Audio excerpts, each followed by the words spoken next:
Hi guys, Dr. Mel. We're busy with chemistry, and this is the first lesson in rates of chemical reactions. The rate, the time it takes a chemical reaction to happen.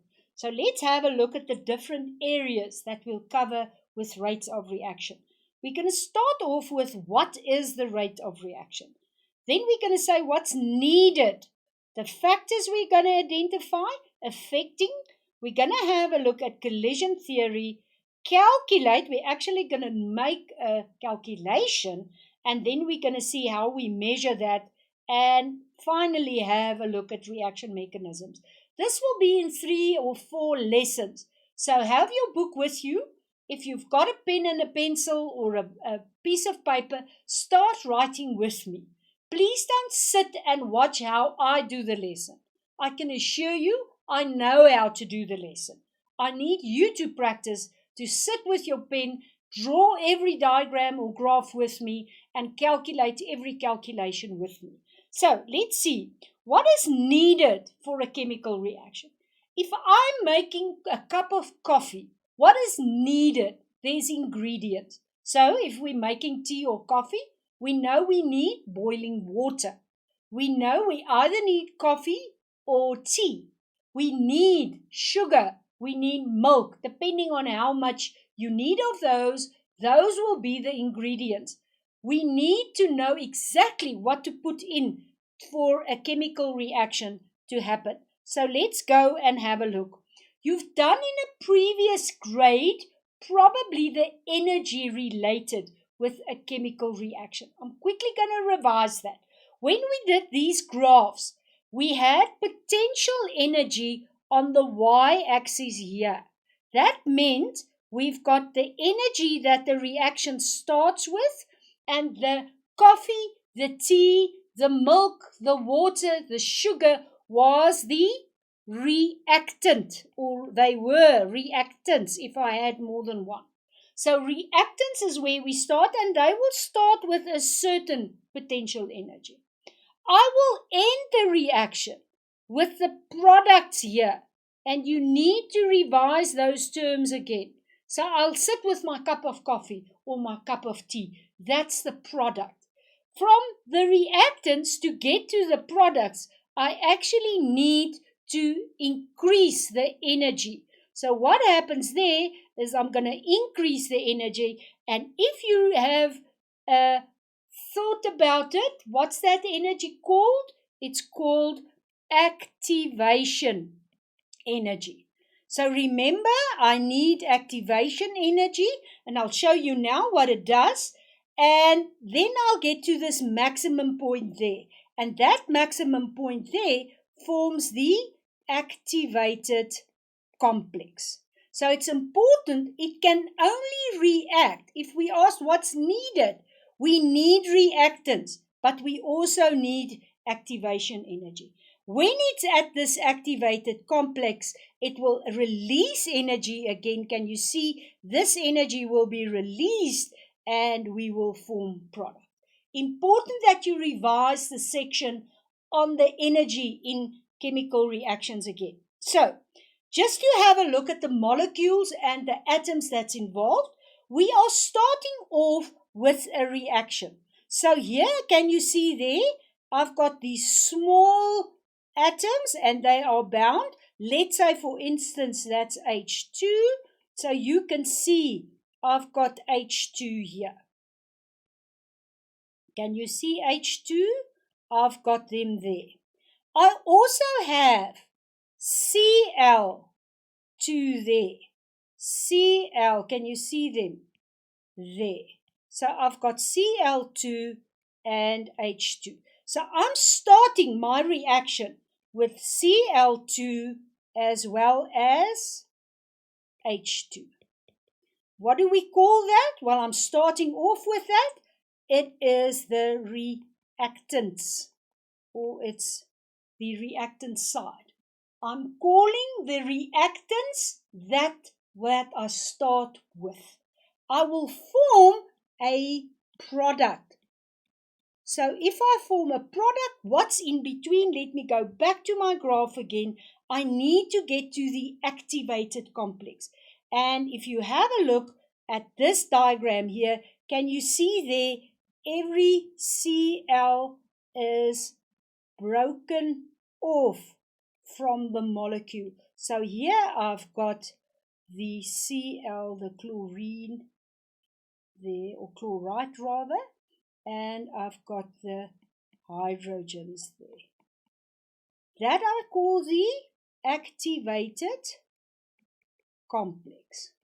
And they will then move towards each other. Can you see there I formed HCl. Now why am I showing you that?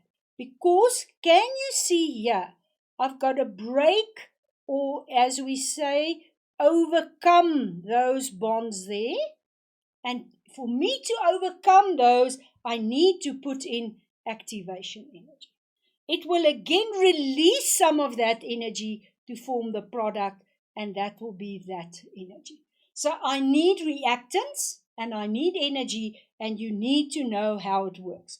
Let's go to a chemical reaction where I've got zinc and I've got hydrochloric acid, and we're going to form zinc chloride and hydrogen. Let's draw the molecules and the atoms quickly. These will be atoms. It's zinc. It's a solid. Can you see it there? And I'm throwing into that container a chloride. Can you see there? And a hydrogen. What's going to form now? Well, you've got to know we're going to form first the activated complex. I'm never going to put that into a reaction, but I need you now to understand what it forms. So let's see what's going to happen. These zincs will be separate from each other. There they are, far apart. In actual sense, it's got high energy. There's the chlorine or chloride, and here I've got the hydrogens. Can you see all of them separated? That's the activated complex. And going back to this, I'm there at that stage now. Then they go nearer to each other and moving towards each other, they will now form the product, and that will be the zinc here. And every zinc will have two of the chlorides there. My spacing is not that well, but I think you can get the idea.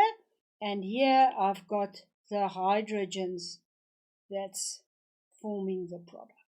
So guys, we needed energy to get to that stage. We released energy to form the products. The words that I want you to remember is I start off with reactants. I activated the activation energy. I got the activated complex, and I'm now forming a product. It's important that you know that.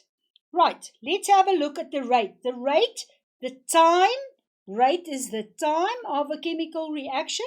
We're going back to our zinc and our hydrochloric acid, and we now need to know what's the time that it takes. Now we could see if this zinc is, for instance, a solid, you can see there it's becoming zinc 2+, so it will actually become an electrolyte, an ion.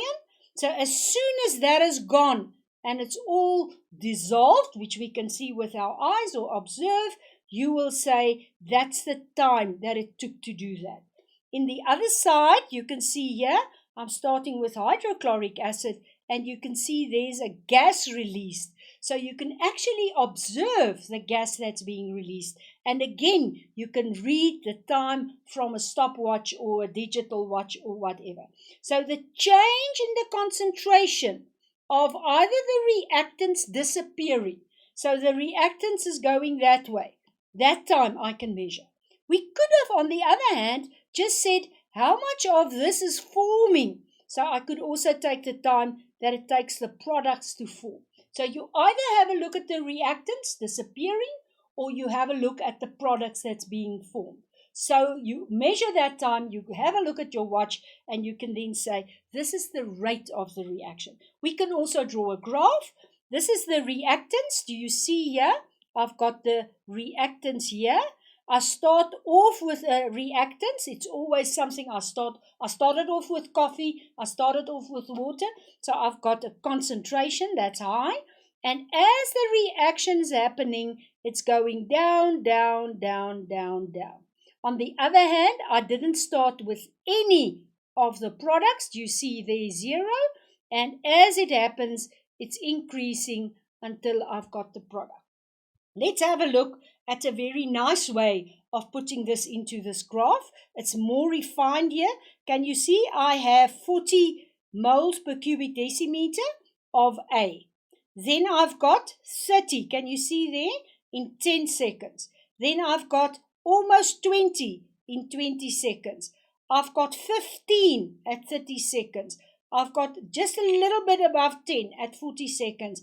I've got, let's say, 8 at 50 seconds, 60 seconds, 70 seconds. So you can actually quantify the rate of the reaction by seeing what's happening with the concentration of the reactants.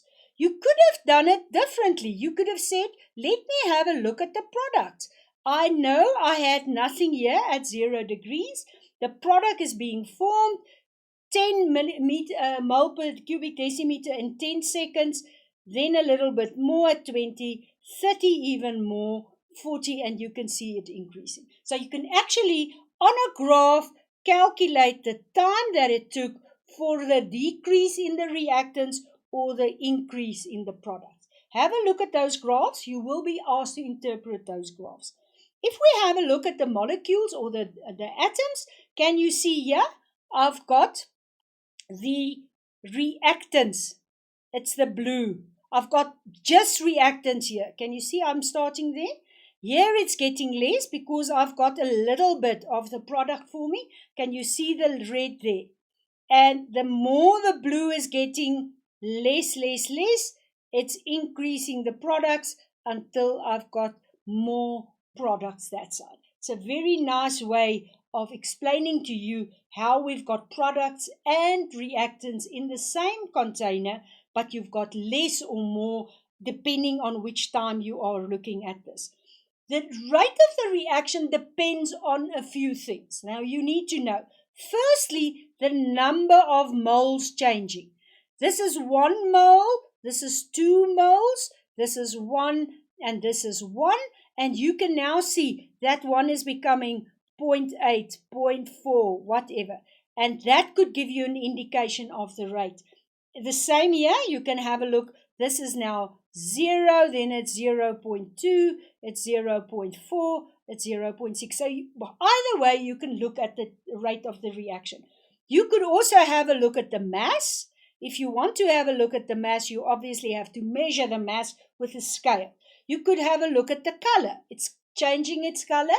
It was dark and it's getting lighter. You could measure the pH. You could actually measure the gas that's forming, the volume of the gas. For instance, this hydrogen gas, how many gas in terms of the pressure is being formed, or the volume. And then finally, you could have measured the conductivity. You could have seen it's actually conducing a lot of electricity now. So the ions that's forming, it's actually more conductive than it was the zinc. Zinc didn't conduct electricity, but zinc 2 plus and Cl minus will do that. So remember, there's a few ways that we can do it. There's apparatus to do this. Can you see I'm measuring there the mass? I can see the gas is evaporating. So the mass is becoming 23.44 and there it's going down. That's one way. We can also measure the pH. Here I've got the pH little electrode and I can measure there. I can see what the pH is. Here I can have a look at the mass being evaporated. Say for instance this was zinc and hydrochloric acid, and now we're forming H2. It's the gas, and I can see the syringe is pushing out because more gas is filled, or I can see the color or the transparency. So there's a few ways I can see what the rate of reaction is. How do we actually calculate the rate of reaction? We already showed you that when I start here, I'm busy with the reaction that is forward. So I've started here with reactants, and it's being lowered and lowered as the forward reaction is happening. It's negative, it's reducing. So I can actually draw a graph there. Can you see that line? It's reducing there. This will be the time, and this will be the concentration or the mass or the volume, whatever you choose to put on the y-axis. I can then draw a line there, and from that line there, I can actually calculate the slope. And if I calculate the slope, I can see there the slope is changing. So you can actually, by calculating the reduction of concentration of reactions in a certain time, I can say this is the rate of reaction. The same will happen when I'm forming products. I will now have an increase in the products. I started with 0, and again, you can just calculate the slope of that at that point and say this is what the rate is doing. It's becoming less and less.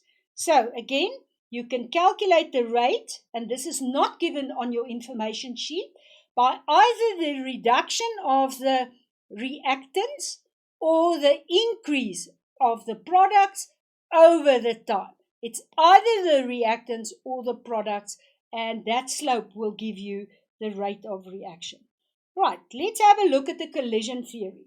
When we look at our graph that we've drawn just now, we've got the potential energy, we've got the reactants there, we go up to the activated complex, we either end there or we end on the lower side.